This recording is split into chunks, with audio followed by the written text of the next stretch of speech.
Meus amados, estamos mais uma vez, esse mês nós vamos falar muito a respeito do aniversário da igreja, né? São 50 anos, e durante esses 50 anos, quantas coisas maravilhosas fez Deus neste lugar, né? São várias dimensões que a gente está vendo da bênção de Deus aqui. A gente já viu que Deus nos abençoa através do milagre que Ele traz, né? Quando Ele se manifesta na vida da igreja, da família. E o pastor Douglas trouxe para nós aquela reflexão a respeito do casamento em Caná da Galileia, que muito nos edificou. Nós falamos também de que a vida é construída sobre a rocha, e essa rocha faz com que nós não tenhamos rachaduras, assim como a igreja foi construída numa firmeza no Evangelho, na palavra, por isso que ela está firme até hoje.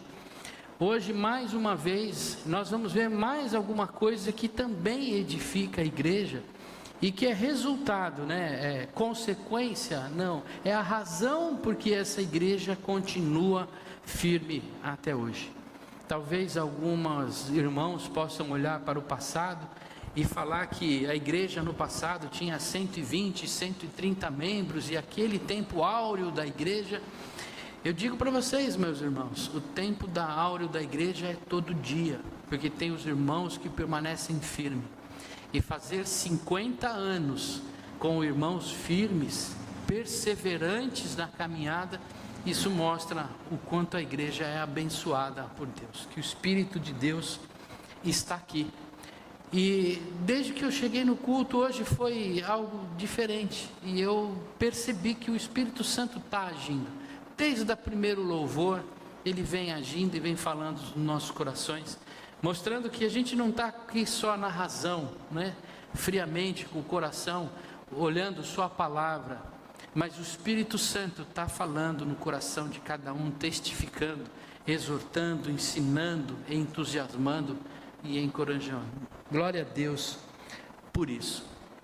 E hoje nós vamos caminhar através do livro de Lucas 22, do 39 ao 46. Evangelho de Lucas, capítulo 22, do 39 ao 46.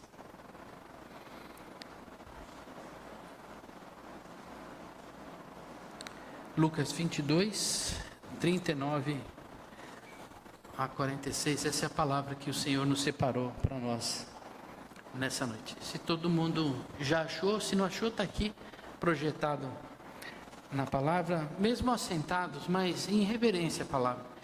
Se você tivesse o celular aí ligado e não estiver usando para ler a Bíblia, põe ele na sua bolsa, desliga ele, deixa ele de lado.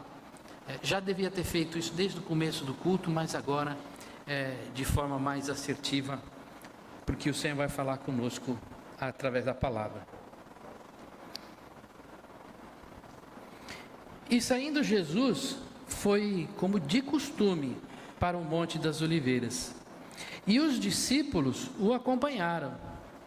Chegando ao lugar escolhido, Jesus lhes disse: orem para que vocês não caiam em tentação.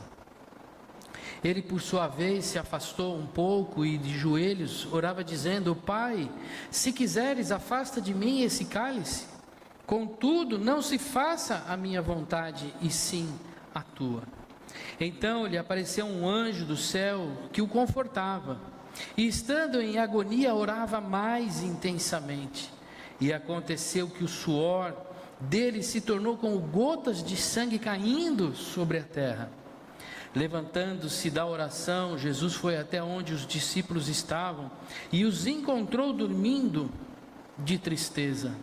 E disse: por que vocês estão dormindo? Levantem e orem, para que não caiam em tentação.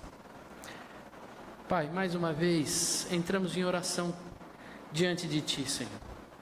Que cale a voz humana, Pai, e que o Seu Espírito, Pai, que o Teu Espírito fale aos nossos corações, individualmente a cada um de nós, da forma com que nós possamos entender, Pai, a Tua mensagem, a Tua revelação a cada um de nós. Em nome de Jesus. Amém.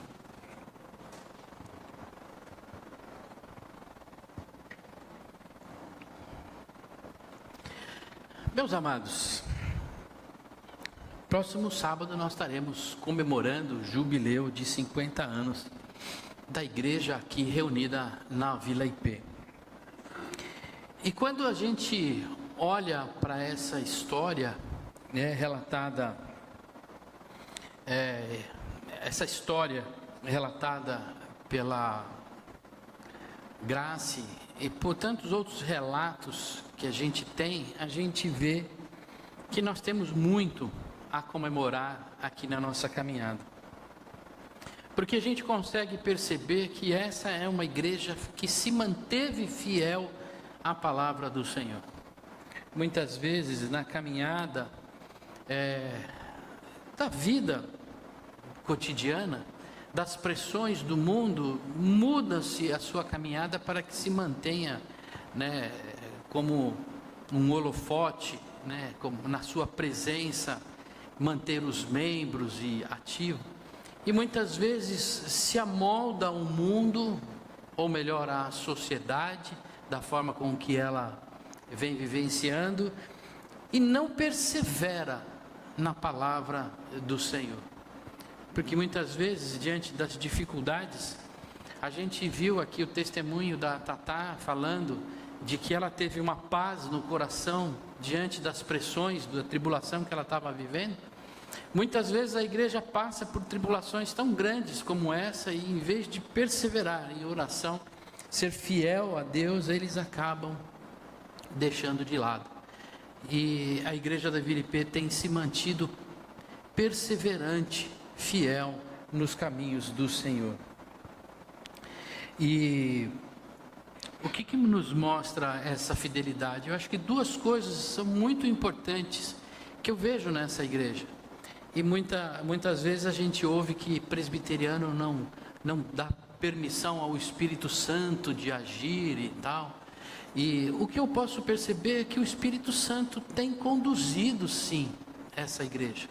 Em todos os momentos da nossa vida, caminhada de fé, ainda que não seja através de eventos excepcionais, o Espírito Santo tem conduzido, porque a igreja tem permanecido firme. E não só pela ação do Espírito Santo, porque se ele não estivesse presente na vida dos irmãos, a igreja já tinha se desfeito e dissuadido. Mas outro ponto importante que me mostra é a perseverança e fé e oração da igreja. A igreja enfrentou obstáculos ao longo desses 50 anos. Quem vive a história da igreja desde o começo sabe que não foram só tempos bons. Quantas situações difíceis a igreja passou, mas ela se manteve firme em oração, mantendo os joelhos dobrados, pedindo a Deus direção e dando liberdade ao Espírito Santo a conduzir. Talvez não na evidência do que os pentecostais ou neopentecostais apresentam a presença do Espírito Santo, mas ele não deixa de agir na vida da igreja, não deixou de agir na vida da igreja aqui na Vila IP. E quando a gente olha para esse texto que nós acabamos de ler, a gente consegue ver que o próprio Jesus tinha uma vida devocional muito alicerçada e constante. Eu confesso que eu comecei a assistir aquela série The Chosen, e já falei isso há uns tempos atrás, e o que eu não percebi foi Jesus orando constantemente. Mostra os milagres, mostra os relacionamentos, mas eu não consegui perceber um Jesus que ora. E quando a gente navegar por esse texto, a gente mais vai perceber que Jesus orava. Era um hábito constante na vida dele. E a vida de Jesus, de oração, nos revela a intimidade com o Pai. E essa intimidade está muito expressa no texto que a gente acabou de ler. Lá no Getsemane, Jesus mostrou o quanto ele era íntimo com Deus, no momento de maior dificuldade que ele teve. Para a gente ver se o Espírito Santo está presente aqui hoje ou não falando, o testemunho e a forma com que a Tatá no louvor nos levou a essa palavra de você que está sofrendo ou vivendo um tempo de angústia, Deus está presente. E nesse momento de angústia que Jesus estava vivendo no Getsemane, ele também estava colocado diante dele, olhando para um Deus, um Pai de intimidade, com quem ele convivia, não somente porque ele era Deus, mas porque ele orava, ele se comunicava com o Pai, ele buscava essa intimidade através da oração. Então, quando eu olho para Jesus no Getsemane, nós somos encorajados a orar constantemente. É a primeira mensagem que para mim ficou evidente quando eu olho para esse texto, é que ele diz que Jesus foi, como de costume, orar com os discípulos. Era algo que era normal com Jesus. Não era só o partir o pão que Jesus tinha com seus discípulos. Não era só o ensinamento que Jesus tinha com seus discípulos. Mas constantemente no Getsemane, ele se reunia com seus discípulos para orar. E lá o Monte das Oliveiras era o lugar onde Jesus encontrava com seus discípulos para orar. Ele não esperava as dificuldades da vida chegarem até ele, mas em todos os momentos Jesus estava caminhando e orando, caminhando, ensinando e orando, e isso fazia parte da vida dele. Quando a gente olha então para o exemplo de Jesus Cristo, a gente vê que quando nos momentos que ele tinha que tomar grandes decisões, ele orava, se colocava diante do Pai e pedia orientação. Foi assim quando ele escolheu os 12 apóstolos. Ele orou a Deus e pediu a Deus que o ensinasse. Está lá em Lucas 6, de 12 a 13. Também para fortalecer os seus discípulos. Jesus não só ensinava e caminhava com eles, trazia uma palavra de incentivo, mas Jesus orava pelos discípulos. Relato de Lucas 22, 32, Jesus orou por Pedro e seus discípulos, para que suportassem na fé, porque eles iriam sofrer e viver tempos de dificuldade. Jesus nos ensina a orar em todos os tempos, em tudo que nós formos fazer, em cada sentido, em cada atividade da nossa vida, no trabalho, nas relações pessoais, nas relações familiares, na vida da igreja, nas decisões que nós precisamos tomar, tudo deve ser precedido de oração. Jesus também orava em gratidão. Talvez muitas vezes nós colocamos nossos pedidos de oração para que Deus atenda às nossas necessidades. Mas e a manifestação da nossa gratidão? Jesus orou em gratidão pela ressurreição de Lázaro, João 11, 41. E no momento mais difícil da vida de Jesus, lá na cruz, preso na cruz, mesmo em sua dor, Jesus clamou ao Pai, em todos os momentos. Se nós queremos uma vida fortalecida, uma vida de intimidade com Deus, é através da oração.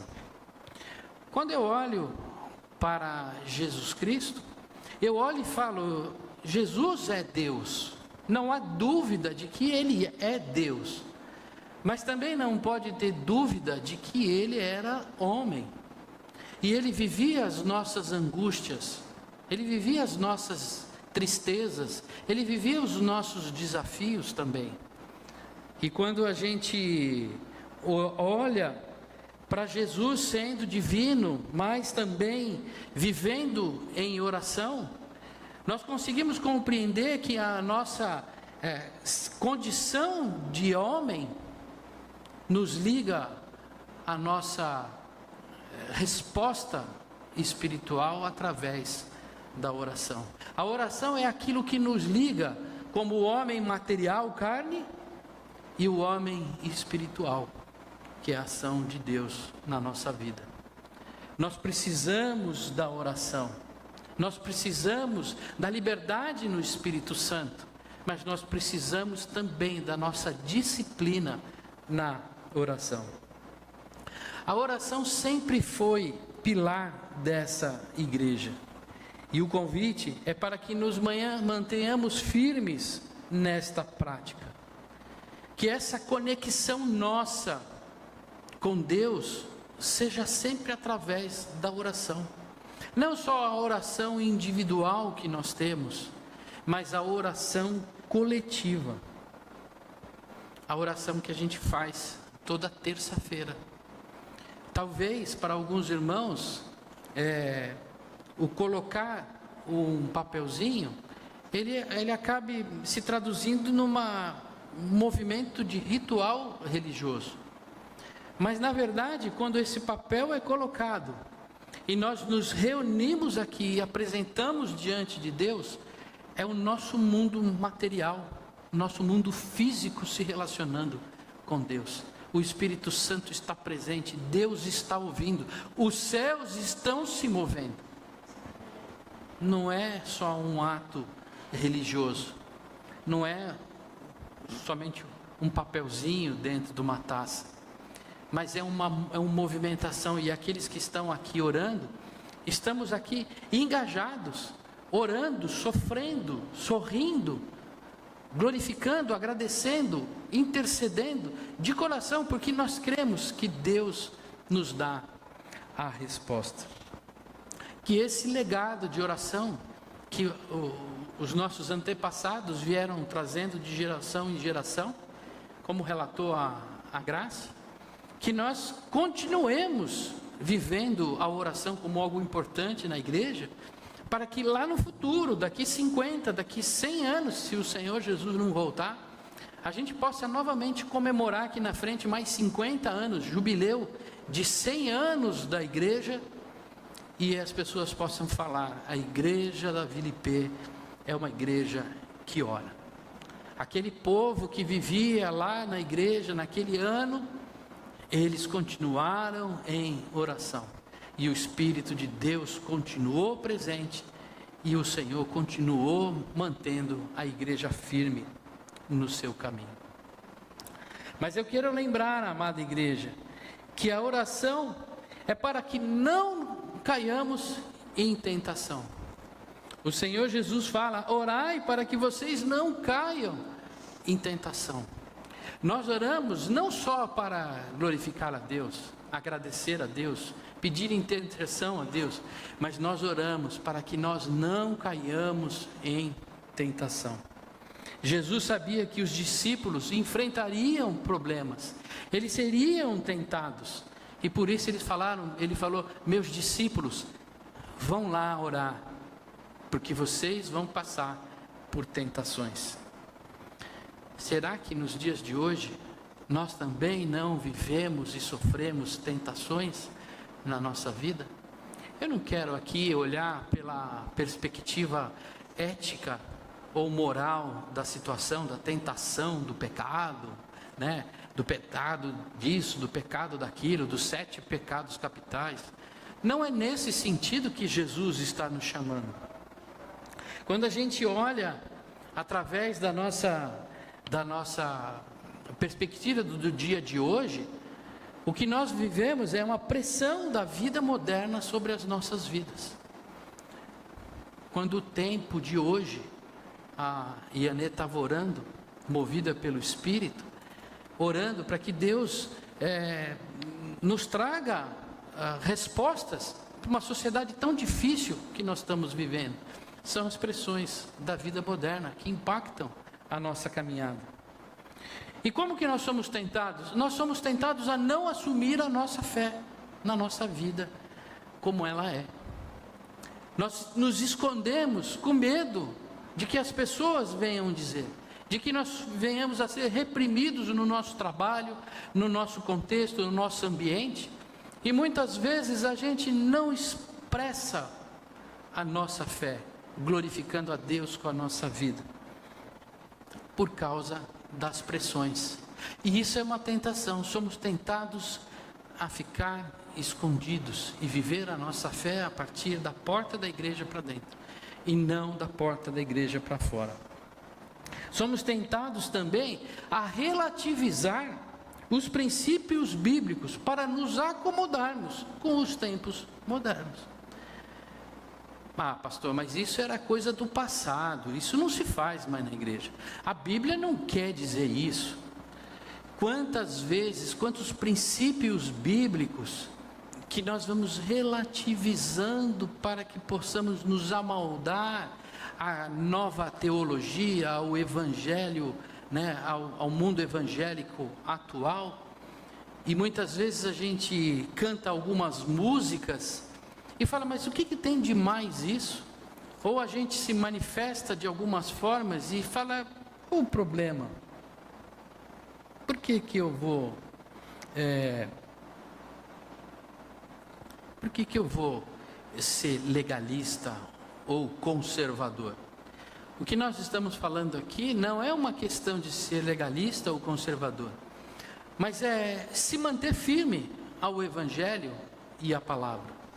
E isso a gente só consegue quando nós buscamos intimidade com Deus através da oração, para que nós não sejamos tentados. Mas tem outras coisas que nos tentam também. Não são só as pressões da vida moderna, mas também os dilemas da carne e do espírito. Porque a carne milita contra o espírito. E qual que é a grande tentação?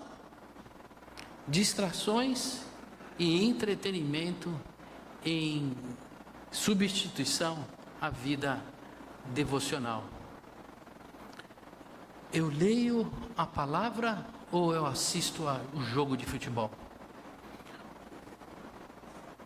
Eu oro ou eu outra coisa? E aí alguns irmãos podem pensar, não pastor, mas o senhor está sendo legalista, mas porque a vida espiritual é de cada um, da forma com que ele se manifesta, e aí não precisa de tudo isso. E aí eu digo, quem que tem superado e tido prevalência na sua vida? Os seus desejos ou a sua vida devocional? Não pastor, não é bem assim, né? E aí a gente fica sem resposta, né?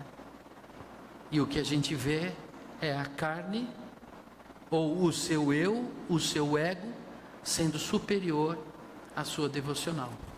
E aí todo mundo tem uma justificativa para isso. Cada um tem condição de dar uma justificativa para colocar na sua carne os seus desejos à frente da sua vida devocional.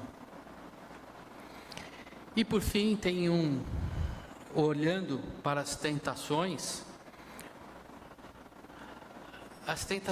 das facilidades, essas também, né? A tentação do atalho. Quem já não passou e não viveu a tentação do atalho? Se eu der uma ajudinha para Deus, se eu procurar um atalho, se eu procurar uma facilidade, não é só um desejo errado. A tentação não é só isso. A tentação é você colocar qualquer coisa ou situação que nos afaste da vontade de Deus, que desanima a nossa fé e leva a buscar soluções humanas para o conflito. Isso é atalho.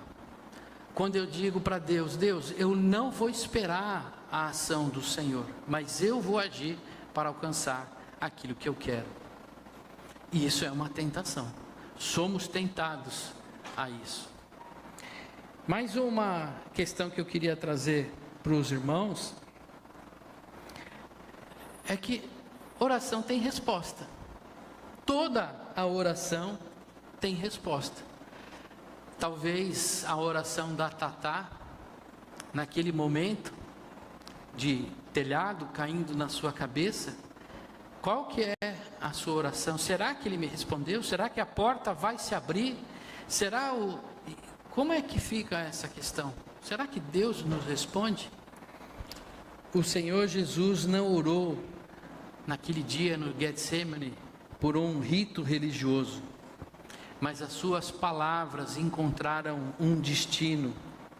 Ele orou com uma expressão de angústia e sofrimento frente à situação que ele estava vivendo. Meus amados, nós precisamos entrar no nosso quarto secreto. Jesus, naquele momento no Getsemane, falou: não, meus discípulos, vocês vão orar para lá. Vão ali orar, porque eu vou orar em secreto com o meu Pai. Qual foi a resposta de Deus a Jesus? Deus atendeu o pedido de Jesus? Afasta de mim esse sofrimento, essa angústia? Deus disse sim ou Deus disse não? Às vezes Deus diz sim para nós, às vezes Deus diz não. Às vezes Deus diz sim e abre as portas daquilo que nós necessitamos. Ele responde sim, Ele atende às nossas necessidades. Você ora e Ele pede, Ele atenda, mas às vezes Deus vai dizer não. Não farei aquilo que você está pedindo, porque eu sei aquilo que é o melhor para você. Nesse momento eu não te darei. Mas há momentos em que Ele não vai dizer nem sim, nem não. Como que a Tatá disse, Ele me deu força. Ele não resolveu a situação, não transformou nada.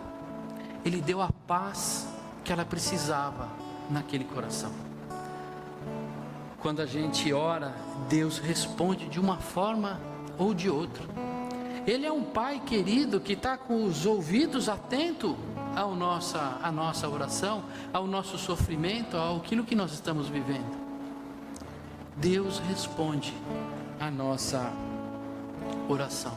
Por isso nós precisamos ser perseverantes na nossa oração.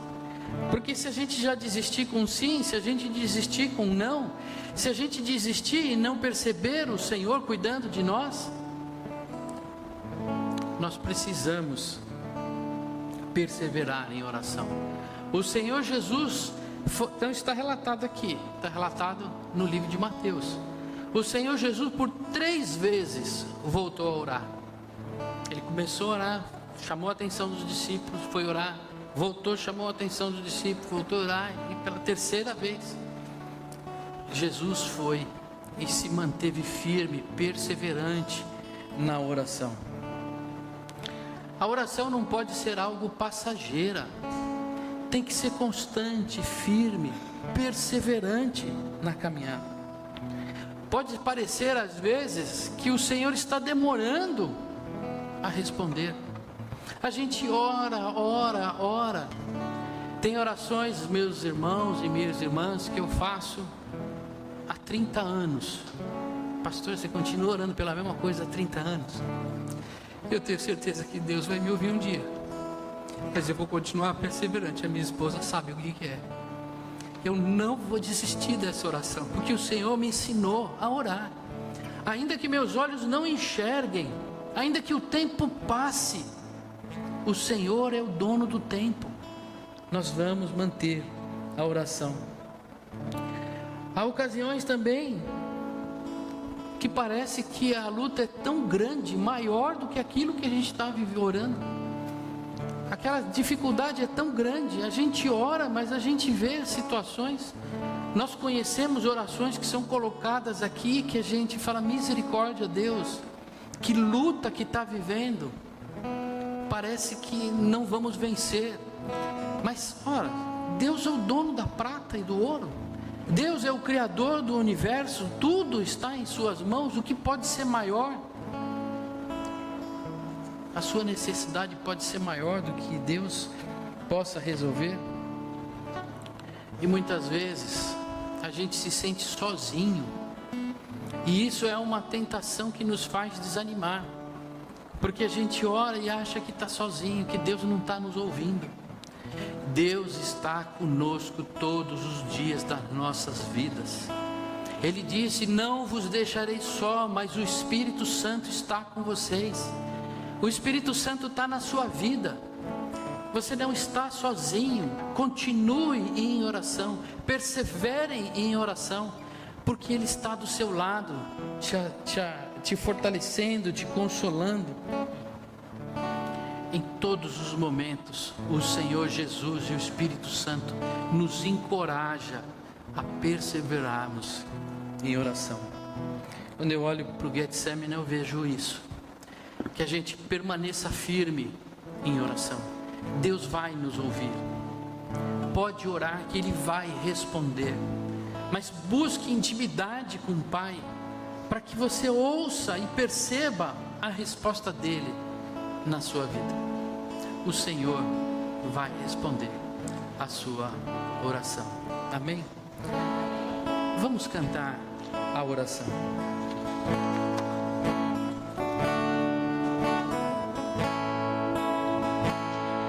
Na oração encontro calma. Na oração encontro paz. Orar a Deus faz bem à alma. Falar com Deus me satisfaz. Falar com Deus, que privilégio. Abrir a alma ao Criador. Sentir que os céus estão abertos e ouvir a voz do Salvador. Grande é o nosso Deus e as obras que Ele faz. O seu amor não tem limites. Em seu perdão encontro paz. Falar com Deus é o que preciso, pois Ele é fonte de poder. Só nele a vida faz sentido, pois me dá forças pra viver. Grande é o nosso Deus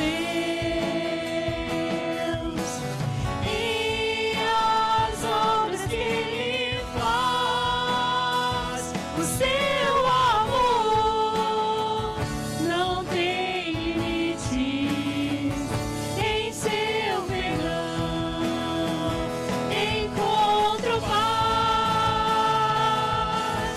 Grande é o nosso Deus e as obras que Ele faz. O seu amor não tem limites. Em seu perdão encontro paz. Na oração encontro calma. Na oração encontro paz. Orar a Deus faz bem à alma. Falar com Deus me satisfaz. Convido a igreja a ficar de pé. Recebam a bênção do Senhor.